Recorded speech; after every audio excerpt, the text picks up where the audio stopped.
Hey Val, good morning. Lil Durk is charged in a murder for hire scheme. We're working right now to get more details on this investigation, but we know the 32-year-old was arrested Thursday by U.S. Marshals in Florida and is being held in custody. Earlier this month, Banks was sued for his alleged involvement in the deadly shooting of another rapper in Chicago, FBG Duck, that happened 4 years ago. Weekly's family says Banks had a hand in that gang-related shooting in 2020 in the city's Gold Coast neighborhood. Lil Durk and his team didn't comment on that lawsuit, but of course we'll be sure to provide you with an update when we learn more about the charges Banks is now facing. You won't believe what's happening with Lil Durk. Word on the street is that things have taken a serious turn. Our guy has gone from making hit tracks to facing a life sentence in prison. Just imagine, one moment he's on top and the next he's calling for help. It's like watching everything unravel, and we've got the full story. Ready to find out how this rap superstar's world came crashing down? The FBI says he was arrested while trying to flee the country. Investigators believe Lil Durk put out a hit on another rapper, Quando Rondo, in retaliation for the earlier murder of Chicago rapper King Von. Rondo's cousin also died in a shooting at a Los Angeles gas station caught on camera. Several of Lil Durk's associates have also been arrested in connection with this same plot. Last week, Lil Durk was celebrated by two West suburban mayors. They even gave the rapper keys to their villages and partnered with his foundation. Now, after his arrest, one of those mayors is backtracking. Our Charlie DeMar has the story from Bellwood. The mayor here in Bellwood says he won't take back the key to his village until the legal process plays itself out. Meanwhile, in Broadview, the mayor there wasting no time and has already withdrawn the key to her community. Durk Banks, or Lil Durk, was honored and celebrated last week with keys to the villages of Bellwood and Broadview. And so on behalf of the village of Broadview, we are honored to present this key to the city to Durk Banks Neighborhood Heroes. Both mayors were on hand for the ceremony and took time to pose for pictures. A partnership with the rapper's foundation was announcannounced in front of students from both communities. This is a momentous occasion to have Lil Durk with us in our communities. We want to give him another round of applause. But the symbolic gesture was met with backlash even before news of Lil Durk's latest arrest on murder for hire charges. So are we glorifying that, or are we saying that that's okay? He's not even from this, he's from the South Side. Broadview Mayor Katrina Thompson defended her decision to give Lil Durk the key to the village at a board meeting earlier this week. I am a mayor, and I'm proud to have made that connection. It just doesn't send the best message to our residents, to our community. Angela Patterson is running for mayor in Broadview. Janelle Moreland is the current village clerk in Bellwood and a mayoral candidate. You know, so what about the people that have been active in our communities, that have done some great things in our communities? After Lil Durk was arrested in Florida, Broadview's mayor withdrew the honor, saying in part, as mayor, protecting Broadview's interests and upholding the values of residents is job number one. I do think it's too late. I think we should have not given him the key from the very beginning. Bellwood's mayor says he was surprised to learn of Lil Durk's arrest, but is not ready to take away the key, saying we live in the United States of America where the accused is innocent until proven guilty. You think Mayor Harvey should have taken the key back? Absolutely. Absolutely. At least it would show my concern for my community, right? At least it would show, like, I don't condone this. Both suburban mayors declined an on-camera interview. Reporting in Bellwood, Charlie DeMar, CBS News, Chicago. Lil Durk donated $150,000 to Mayor Brandon Johnson's campaign, and when the mayor was asked if he would return the money, this is what he said. What will you do with the money? Well, as I said, right now we have allegations, right, that he has not been tried.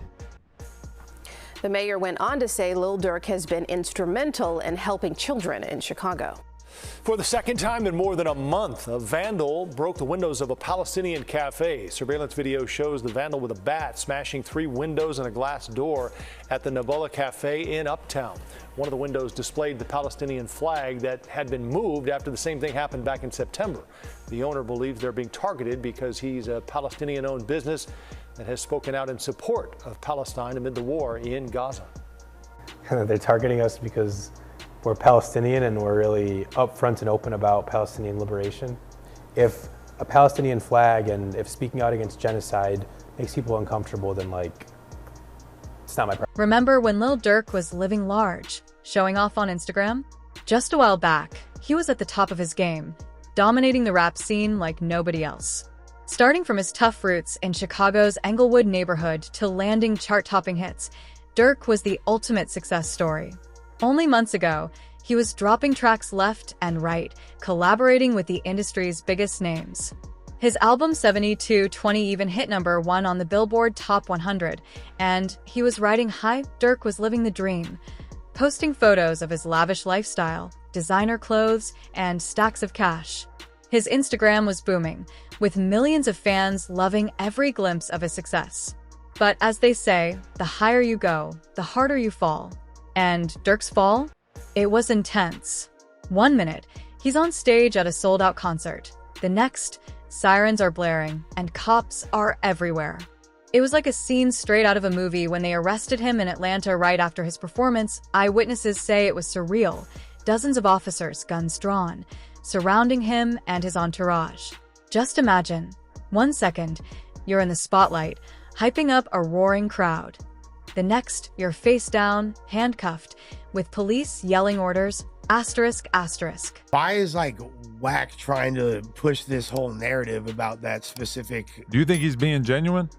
Who? Wack. You think he really believes this shit about you, or do you think that nigga Wack got content? It's time to make content, man. You don't know what the fuck he talking about. That's why I said in that conversation, I don't know if you heard our whole I listened to like the first 40 minutes today. But I said, what you doing is just saying a gang of shit, and I'm going along with it for content right now. You sound crazy to the motherfucker. Right. Like, I'm only entertaining this shit right now because we're in front of 35,000 people, and I had to make that clear. Like, bro, I wouldn't answer these questions 100 times back to back ever in my life because you're not getting nowhere. Right. Like, it's like you got good questions, but then when I come with the response for the question, no, but those are illegal in California. Like, bro, on 6-0, as much as you done prayed and wished for me to go to jail, man, it would have happened already if it was gonna happen. Boy, you be praying. Like, I've never seen a gangbanger wish jail on a nigga so bad. Like, who gives a fuck? Like, okay, I got the good end of a stick out of it. Like, you know what I mean? Like, first of all, the weapons wasn't mine. They was in, like, all type of shit, right? You get what I'm saying? That I don't have to say in front of motherfuckers. Like, when has it been cool to come adjudicate your own case in court if the judge don't even want to deal with the motherfucker? What the fuck am I bringing it to the internet for? You get what I'm saying? But I just was putting an end to it because now it's like, oh, this dude went to jail and these people came. Like, hold on, I ain't said nothing, nigga. This how LA go, period. It ain't one gangbanger in LA that's gonna tell you that they ain't never either had a fucking DA reject for one of them type of cases or one of their homeboys. Like, they've witnessed that a million times. But why would the DA reject the charge? It's not they rejecting. They just, it's not enough evidence for them. They got to look at the case and say, can I beat this in trial? Or do I take these other 100,000 cases and try to win these? Yeah, no, so there's You know literally, what I mean? Like, this one don't really got legs on it. Like, I'll just be trying to force somebody into a deal. If he go to trial, I'm gonna whoop him in trial. There's You so know much what I'm saying? overcrowding in LA County that they've had to make so many auxiliary different jails. That's the only reason why Wayside exists, is because there wasn't enough room in the towers and MCJ. They had to build. And my case is nonviolent. So really what happens is they have to prioritize what cases are going to actually pursue that are worth the money and like worth the actual resources. It ain't even that they have. prioritized. I'm gonna keep it real. To a degree, it is, whenever though. come across the DA desk, if they feel like they can whoop it, it ain't even a priority. It's like, all right, I got him. He a smoker. We gonna keep this crack case because he don't got the money to beat this. We gonna make him do a year. All right, let's get this out there. That might be a problem. You get what I'm saying? Well, I mean, that is prioritizing. It's prioritizing, but it's not. Oh, I'm taking the more serious. No, it has nothing to do with that. It's like whatever they could get off. It's a math equation that basically is like whatever resources they have and the severity of the overall importance is an equation of they want a W. Long story short, they want the path of least resistance. So what that means is they're going to throw out a lot of, any case where somebody has like a gang member with a strap. You can be a felon with a strap, whatever. Even if I'm not encouraging people to go commit crimes, by the way, and saying this is just the reality out here. They're probably not gonna. They not go for sure throw it out, gang. They're not gonna for sure throw it out, but you could very likely get a DA reject. Like, it's stipulations to every case, bro. Correct. So you might have to at least take a probation or some bullshit, which could, yeah. The word on the street is that this isn't some small-time beef. We're hearing whispers of serious charges, the kind that make you stop and go, oh no, what went wrong? While sources close to the case are keeping quiet, rumors are spreading faster than Lil Durk's latest hit. Brace yourself, because this news is jaw-dropping. The buzz is that Durk's facing multiple felony charges, including conspiracy, attempted murder, and racketeering. And these aren't minor charges. We're talking about potential life in prison. Can you even believe it? Our guy, who is just living large, might soon be trading his designer wardrobe for a prison jumpsuit. Permanently watching his career take a nosedive like this feels surreal. One day, he's signing million-dollar deals. The next, he's signing away his freedom. This fall from grace is giving us whiplash. But here's the real question. How did it all go so wrong? How did Lil Durk go from topping the charts to facing life behind bars? Get ready, because we're about to spill all the details on what really happened, ***. Led a street gang that committed murder, armed robbery, carjackings, and also dealt drugs. Nearly 30 other co-defendants were named in this case. Young Thug's trial has been plagued by problems, including 2 judges having to recuse themselves and mounting concerns last week that a mistrial could be ordered. Let's bring in ABC News legal contributor Shauna Lloyd now, who joins me with more. Shauna, talk to me first just about the state of play in this trial and remind me, frankly, of how long this has gone on. It is the longest running criminal trial in Georgia history. Is that right? That is absolutely correct. And it's amazing that this has been going on for more than 6 months. We have been here following this trial. It is one of the longest trials that Georgia has had. That says a lot about the state of this trial and how many witnesses the state has been calling. So now that we see this plea deal, I'm not very surprised by it because I think both sides were trying to mitigate damages here. And Shauna, very quickly, I do want to play for you images that just came into us. It is Young Thug taking that plea deal in court, and then I'll have you react on the back end. But here is what just played out in court just moments ago. As to count 60, violation of the Georgia Controlled Substances Act, how do you plead? Guilty. As to count 61, possession of a firearm during the commission of a felony, how do you plead? Guilty. And as to count 1, conspiracy to violate the Racketeer Influenced and Corrupt Organizations Act, how do you plead? No law. As to count 56, participation in criminal street gang activity under the leadership charge, how do you plead? No law. I think you didn't ask about count 62. As to count, thank you, Your Honor. As to count 62, possession of a machine gun, how do you plead? Guilty.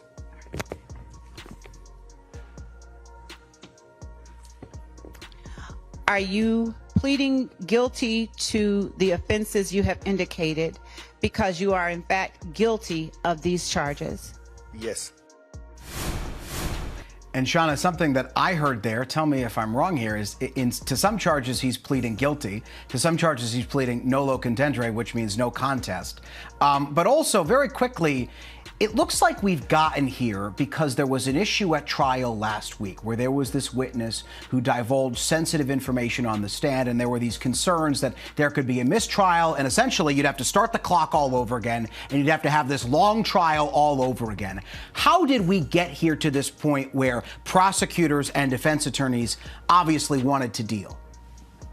I mean, what we're really seeing is that misstep could potentially have created a mistrial, and the judge looked like she may have been leaning towards granting that. So that leaves exposure on both sides. That means the state has to determine to bring this trial again, and he would have to stand again for another trial. So what you see here in this plea deal is both sides gave a little bit.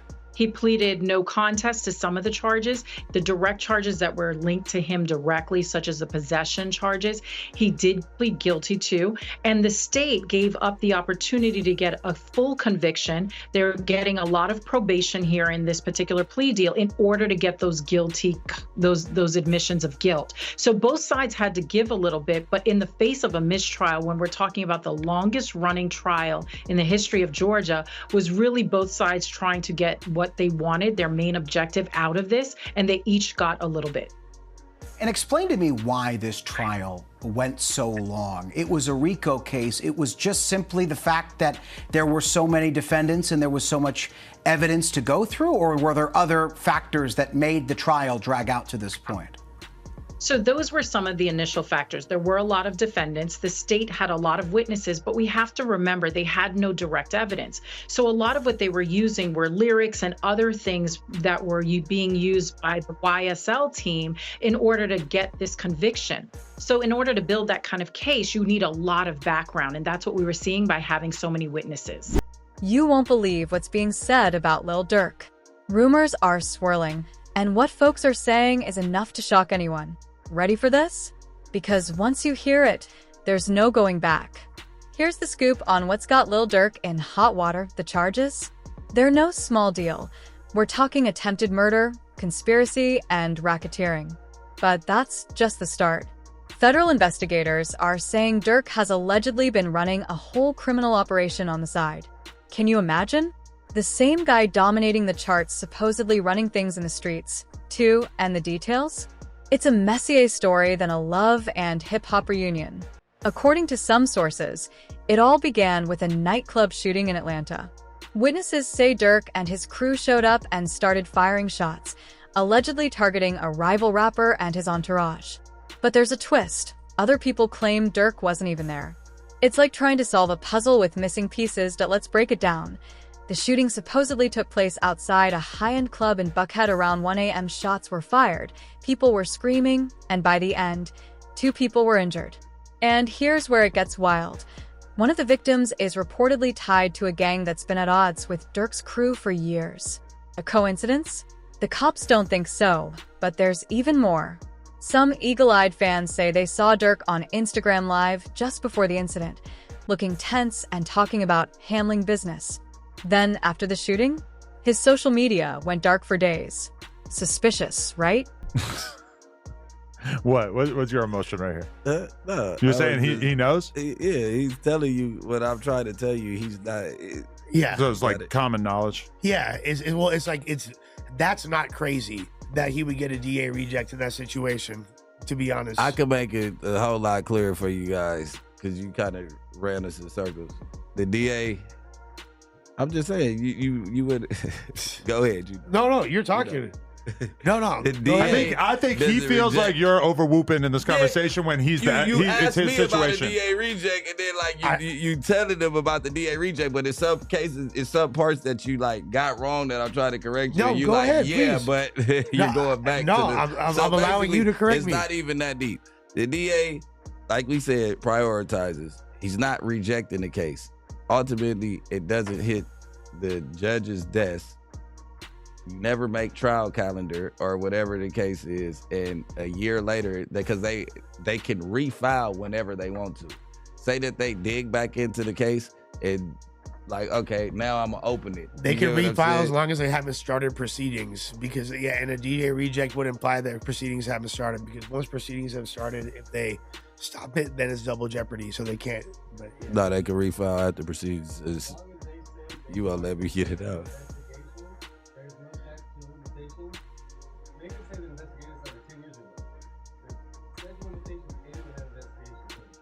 Okay, so yeah, per Donnie, statute of limitation ends when the investigation ends. Okay, makes sense. What is it? I wasn't able to get out one full sentence, That's what I kept on doing. Fool. I'm not. Did he not just do it again, Adam? You do overwhoop a little bit. I'm trying to tell him something, and you and the DA does this. You're finishing the sentence. I've been kind of meaning to have this conversation with you off camera, but you're a little trigger happy in conversation in general, in the sense that you're just so ready to jump in between everybody's sentences that it's and I don't want to tell you that like you're doing a bad job because I think it's important. It's just like if it was like 15% turned down, I feel like it would be better in terms of the immediate leaping into any tiny little gap in the conversation. To finish telling you about the DA, and you're finishing my sentence with some shit I wasn't about to say. All right, my bad, guys. I don't want you to take it as like a full attack. It's just a little bit of constructive criticism. Totally. You do great, bro. What you saying? You saying shit, but you not saying what I'm saying. But you think that's what I'm about to say. So and especially in a situation like this where he's the guy who's quite literally on trial, and you know it's like his situation he's been through, where he's like clearly kind of like obviously you're very familiar with how these things work too. It's quite impressive. To the county at all. He's never had a reject. But so how the fuck is he used to this shit? It's still like it's impressive that he knows so much about it. But it's like I feel like you kind of gotta let Brick like speak for himself. You know what? You're right. My bad, guys. And here's the thing. It's because I feel like I felt bad maybe because I was asking these questions because I don't. You shouldn't give a fuck about feeling bad, nigga. If I was a snitch, feel bad, nigga. Ask the questions that you want to know. What you and the fans want to know, I don't mind answering it. But like, don't ask the motherfucker. So maybe answer it. Maybe I was trying to defend you too much. Nah, I don't care. I just was trying to tell the world what a DA reject is, because if I don't get it out, then it's like, oh, he never really told us what it was, because him and Lesh kept on throwing it off. I thought I was right. My bad. I thought I was right. But in this situation, I got to defend myself. All right, go ahead. Because then it's like, oh yeah, see how they already teamed up on this shit. Yeah. He's a snitch. Yeah. Motherfuckers build narratives out of nowhere. So it doesn't really matter. A DA reject just means that the case, the DA is not strong enough for the DA to file on. If they wanted to file within certain cases, it's a year and a month, or 3 years and a month, they can. If they don't package the case up, it doesn't exist. So how has it been dealing with this though? Are you just having fun with it? Because it's like, I don't think people understand that like trolling has real value to you as a content creator when you're not worried about the actual accusations that are being thrown on you. So a lot of stuff is kind of like you having fun with it. Even when I'm on the phone with Ack, I'm kind of like saying shit like, yeah, for sure, Brick did this, Brick did that, whatever. Because I know it doesn't fucking matter. Obviously, like whatever I say in terms of like, yeah, Brick's guilty or some shit, me saying that you're guilty is never gonna in any way make you more or less guilty or aid in prosecuting you. I heard that shit on the stream. I'm like, yeah, for sure, Brick. It sounds like Brick would have did. I'm like, that nigga Adam is crazy. Because it's like, what could I possibly do to make the situation worse? I'm just fucking around. And then it's like, look, bro, y'all want me to be in it so bad, I'm in it. Now, what y'all want to say? Now, I know what you're thinking. Where's the proof? Well, the feds are bringing the heat. They've got surveillance footage, phone records, and believe it or not, a confidential informant who's spilling all the secrets. Word is this so-called snitch was once close to Durk, which has everyone calling him a snake in the grass. But here's the kicker: the motive. Some are saying it's all about control and reputation on the streets. Others are talking about a love triangle gone bad. And there's even a theory that it all started with a multi-million-dollar drug deal that fell apart. It's like an entire season of empire packed into one scandalous night. This case isn't looking light either. Prosecutors are coming in with mountains of evidence, wiretaps, text messages, and even some of Durk's unreleased lyrics that seem to hint at the whole situation. It's like Durk left a breadcrumb trail straight to the courthouse, but don't think Durk's giving up without a fight. He's already put together a team of top-tier lawyers who are saying this is all a setup against a successful black man. Durk's standing firm, claiming he's innocent and only being targeted because of his fame and fortune. What's next for Durk? Will he come out on top, or is this the end of the line? One thing's for sure, this drama is just heating up, and we'll be here to keep you in the loop as every twist unfolds. Stay tuned, because this story is far from over. Start this half hour here with a closer look at some of the top trials and cases. And for that, joining us is ABC legal contributor Brian Buckmeyer. Good morning. Welcome. Good morning. Thanks for having me, guys. Yeah, absolutely. Okay, so let's talk about what we started talking about during the show, at the top of the show, the Delphi murders of Abby Williams and Libby German. We heard that incredible testimony from the sheriff saying that the suspect had actually himself gone to police just 3 days after the murder and then was sort of like lost in the system for years.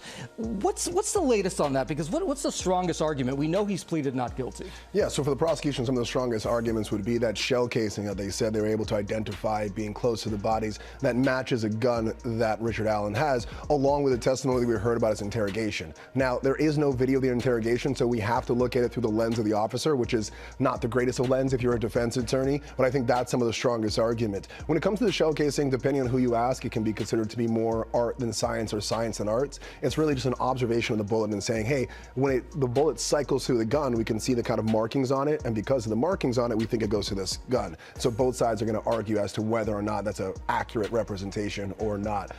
When it comes to what we're going to see going forward, we've already seen the lieutenant talk about his interrogation. We're going to have more testimony about more interrogation to get more of a better view as to Richard Allen in this case. Okay, that's going to be really fascinating to watch. Another one that we're watching is the former police officer due to take the stand in his own defense for that botched raid that led to the death of Breonna Taylor.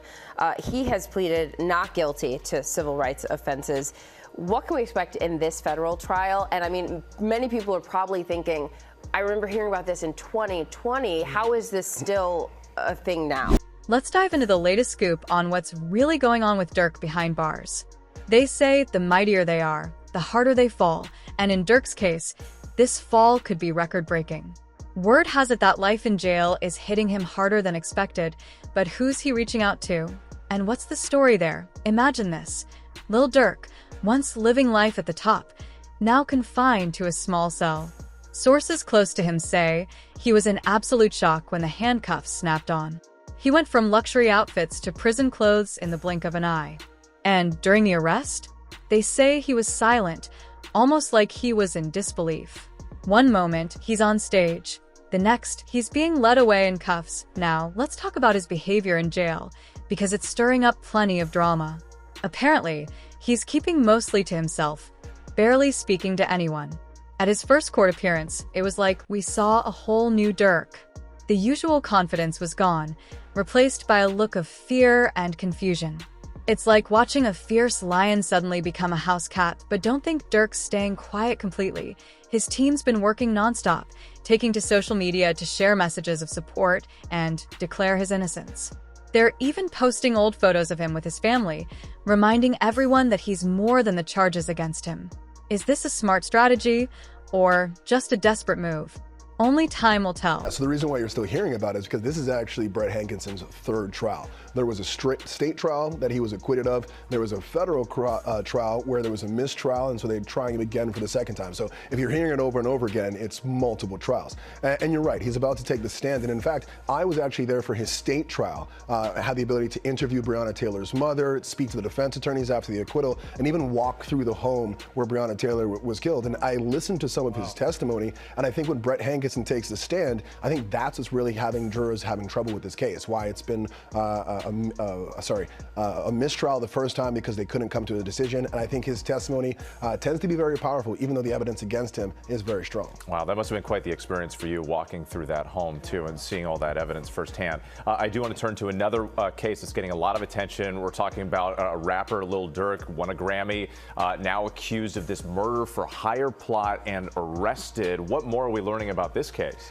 Yeah, so if you're following Lil Durk, or aka Durk Banks, you know of his music going across genres even. What we're learning about this case is this is a murder for hire plot that resulted in a death. And so what the federal government is saying is that Lil Durk, along with 5 others, coordinated the death of an individual. And the information of the story goes is that an individual from one of his rap conglomerates based in Chicago was killed by a friend of the victim. And so the allegations is that Lil Durk wanted to set up other individuals killing this person. If you listen to like Aha by Lil Durk, unfortunately, it sounds like he's actually rapping to a confession of doing this. Really? And so when you think about the rap industry and music being allowed as evidence, this might be a case where some of his lyrics are actually used against him. And then, of course, the headline of him flying off to whether it be Switzerland, Italy, or Dubai, because he had tickets for all 3. Right, tickets to all 3 on the same day. Yeah, you guess which one doesn't have an extradition treaty. So the arrest has been kind of messy. He's going to be shipped back to California to hear these charges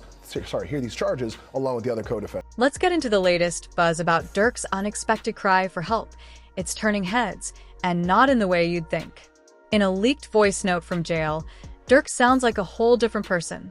Gone is the tough guy persona we hear in his tracks. Instead, he's pleading, voice shaky, saying, "I need all my real ones to stand up for me now." This isn't right. The vulnerability is enough to give you chills, but here's where things get intriguing. Durk isn't just calling out to fans or his inner circle. He's reaching out to major industry players, A-list rappers, top producers, and even some big sports stars. Now, why would he look to them instead of his legal team? That's the question that has everyone buzzing with theories, some wilder than a reality TV showdown. Do you think everyone would be rallying around Durk in a time like this, right? Well, brace yourself. Some of his so-called friends are distancing themselves faster than you can say fair weather.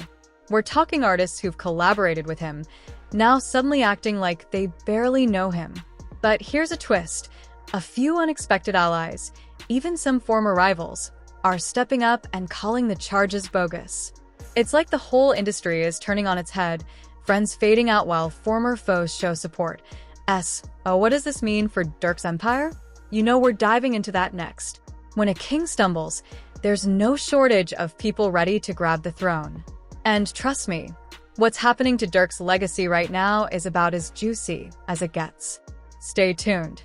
It's just heating up. You, nigga, my hood business is gonna stay in our backyard, nigga. It's not y'all business, nigga. Because it's even snitching and calling it content for the niggas that's trying to put Brick name in it too, saying that he did this and did that. Right. That's still all that talking about anything with, look, I don't know Durk from a can of paint, man. Salute to him though. You know what I mean? Shout out my nigga Tay Savage. That's one of my Chicago niggas I fuck with. But I'm saying I don't know Durk from a can of paint, so all I can say is free him. I don't think he did nothing. Ain't got nothing else to do with nothing. I'm not trying to figure out nothing. All I'm saying is free him. Right. That's it. I like you that. You dig what I'm saying? Like, you can't be trying to figure out, hey, man, we're not breaking down song lyrics and trying to see what niggas said and who did this and do that because that nigga really in jail.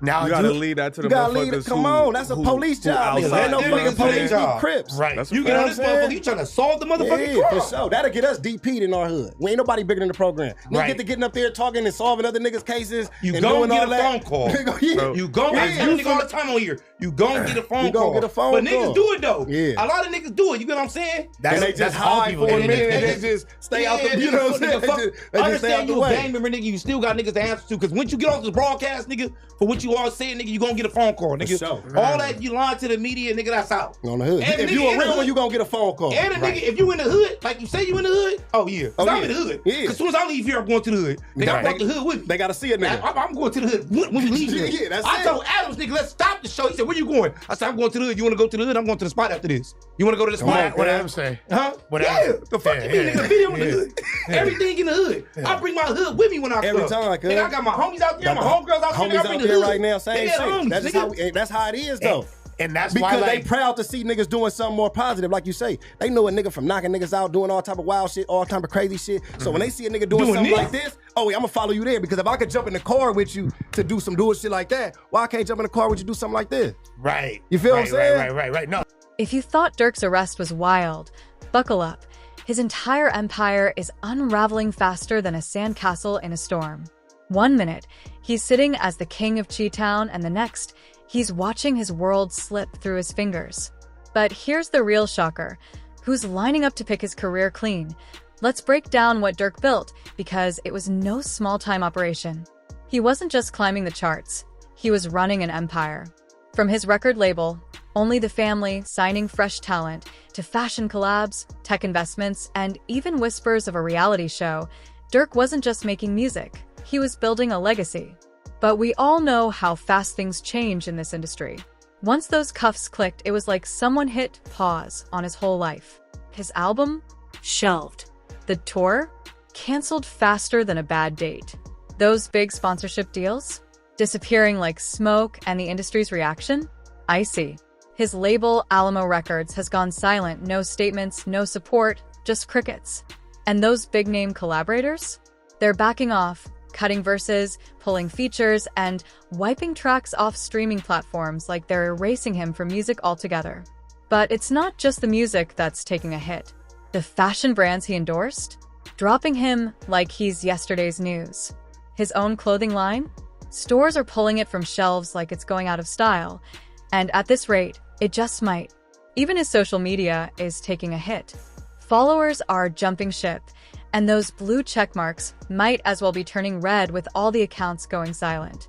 Durk's fall isn't just a headline, it's a full-blown reality check, and the world's watching every second of it. Where he essentially niggas do get on these songs and tell I'm making music, everything though. they ever But did. he like in the- interviews. I'm making music. The details are very similar. Cuz making music. Yeah. And whatever Cuz doing, Cuz. Music. I'm not about to say Cuz incriminating For himself, sure. Cuz. I'm just gonna say Cuz making That's music. music. Because if you talking about Cuz incriminating himself and he doing this and doing that, you That's trying gonna to solve a case to them Yeah, niggas. yeah. Right. It's So all any music. nigga that's in the streets know what you doing. Okay. Why you trying to say, oh, nigga, this nigga trying to solve a case? Oh, he Nah. incriminated himself. That nigga said he had a Yeah. flick. You heard that nigga? You heard him? Come on, cuz. Nah, nigga, you trying to make a case, nigga. So when we get up in court, For sure. they be like, nigga, everybody heard him. Nah, Come nigga, I on. didn't hear nothing. For I only sure. heard the music, nigga, to play in the car. Well, I'm about to go fuck this bitch. That's all I Fans heard. come grab you up like, man, you heard that Durk song, man. How you feel about it? You think that was incriminating? I'd be like, which one? But we just saw you on No Jumper say that motherfucker was incriminating, man. Stop playing dumb with us.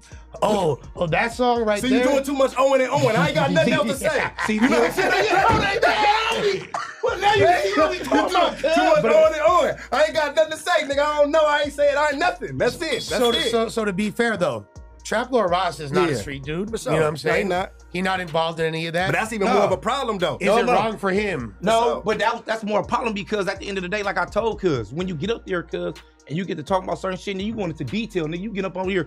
I don't know who Cuz been on the broadcast with. Whoever Cuz been on the broadcast with, that's Cuz problem. But if you get up there with me, Cuz, you trying to describe something, that's out. First off, I'm a gamer. I'm a Crip. I'm from Westside 40s. Nigga, we not about to do this, nigga. I'm not about to get up here, you playing up the nigga whole suit, tell the nigga where you gonna go, and this and that. Nigga, we not doing that, nigga. You solving a crime, nigga. Right. Nigga on a dead homie. You're not about to solve no crime with me, nigga. You gonna end up solving, getting your ass knocked out, solving a crime with me. So we ain't doing that, cuz. So that's what nigga, that's why you gotta stop it, nigga. Off the back, you know what I'm saying? So you gotta let cuz know. That's just like when cuz said the disrespectful word, cuz. You get what I'm saying? He didn't know about he the didn't know. word. Yeah, You get yeah. what I'm saying? And I checked my Gotta dinner check slap, him. cuz. Yeah. You know what I'm saying? Because I Yeah. tell cuz off the back, and then I'll be jumping on here with Crips. Nigga, you doing your research, nigga. You do blogs, nigga. Yeah, so you do you know. interviews, nigga. You do You should niggas. know. You do You a should whole know. lot, so you know. So you trying to be smart. So Yeah. if I slap your ass right now, Yeah. nigga, I'm gonna let you know, nigga. Because Yeah. I'm gonna slap your ass right now, and you acting like you don't know. Come on. You acting like you don't know. Well, let me show you, nigga, I do. Yeah. I'm betting, nigga, you do know. I think he knew because like he pointed it out to you. And that's why I grabbed his ass and said, nigga, you acting like you don't know, so I'm gonna slap your ass. Because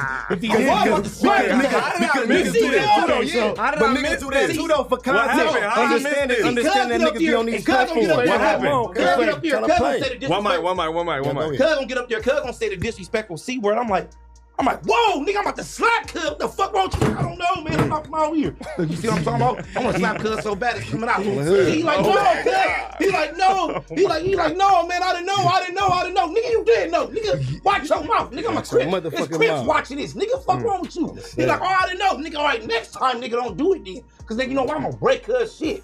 Right. I'm not look all the little slick talk, nigga. You talking about you out of town? All right, nigga. You from London? All right, this where you get your pass, nigga. You acting like you don't know, nigga, but you do know behind closed doors. I'ma slap your ass. That's why you gotta check niggas like him, and you gotta treat him like a cordial. You gotta tell him, got to. because if you don't tell him like that, he gonna play with you again. You can't play with no nigga. Any nigga, you got niggas that get on here, like I said, slick talk or try to do this. I'ma tell a nigga like this. You get on here slick talk on me, I'm getting off on you, nigga. Right. Point and simple. Right. I'm a gang member. I don't know what you is. I don't give a fuck about this job. I don't give a fuck about coming here. I'm a gang member. You get what I'm saying? Right. All due respect to my boy Adams. That's For my sure. nigga. You get what I'm saying? But point and simple, nigga up here, if we gang banging and we get up here and then you say some slick shit, I'm getting cracking. Yeah. Now, let's dive into the long-term implications, because this mess isn't going away anytime soon. If Durk beats the charges, he could turn this whole situation into a comeback story worthy of a Hollywood script. But if he doesn't, we might be witnessing the end of Lil Durk as we know him. His music catalog could be all that remains of his empire, and let's be real, the rap game is shaking in its boots. Everyone's glued to their screens, wondering if they could be next, and it's making a lot of folks rethink their lyrics, affiliations, and even social media posts. The streets are buzzing that this could shift the entire landscape of hip-hop. No more glorifying that street life when it's led to Durk's downfall, but hold on, because while some are running scared, others are seizing the opportunity. We're hearing whispers about rival artists swooping in to sign Durk's artists and take over his projects. It's like watching vultures circle a wounded lion.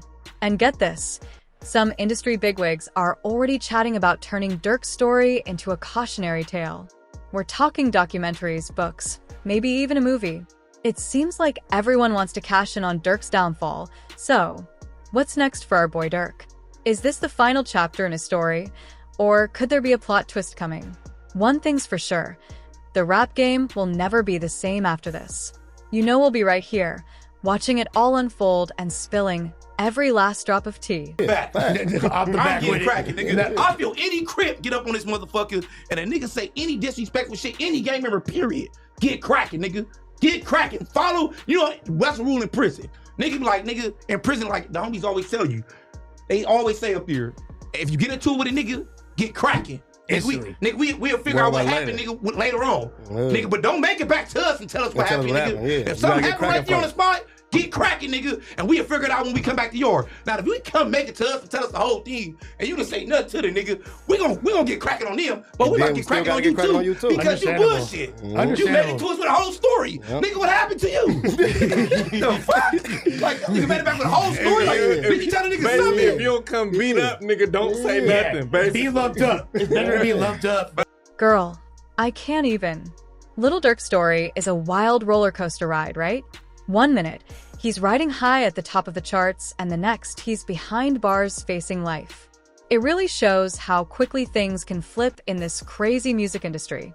You can be a hit wonder today and forgotten, or worse, locked up by tomorrow. It definitely makes you wonder about loyalty in a game where everyone's hustling to come up. Durk's situation has everyone looking sideways at their crew, rethinking who they really consider family. When the spotlight fades and the cuffs come out, who's going to be there for you? That's the ultimate test of loyalty. It's a harsh reality check that no one ever wants to face, and it's got people questioning everything. It's a tough lesson, but it's a real one.